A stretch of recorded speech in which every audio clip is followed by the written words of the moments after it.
Right here at 5, a public plea today from the family of the Menendez brothers to release the men from prison. Erik and Lyle Menendez are serving life sentences without the possibility of parole for killing their parents back in 1989. The Los Angeles District Attorney is now reviewing the case. ABC's Melissa Dawn reports the family is hoping they'll be home in time for the holidays.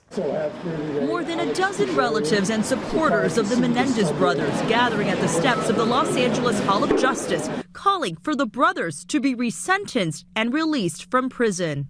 If Lyle and Erik's case were heard today, with the understanding we now have about abuse and PTSD, there is no doubt in my mind that their sentencing would have been very different. Erik and Lyle Menendez are serving life sentences without the possibility of parole for the 1989 murders of their parents, Jose and Kitty Menendez.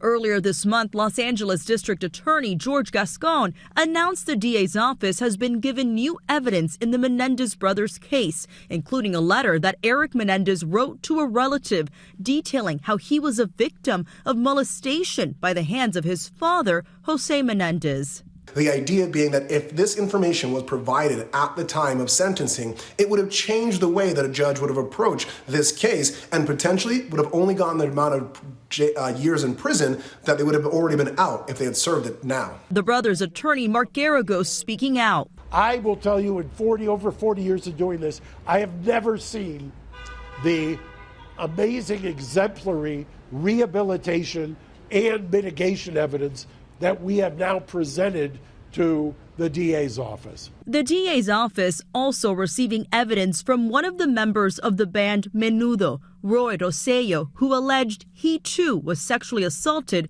by Jose Menendez. No one's arguing that the Menendez brothers didn't murder or at least kill their parents, but there's an understanding of the why and how that should apply to sentencing in an appropriate way. That after 35 years, if there's evidence of sexual abuse that might have caused this type of violence to occur, that people are rethinking how sentencing should apply.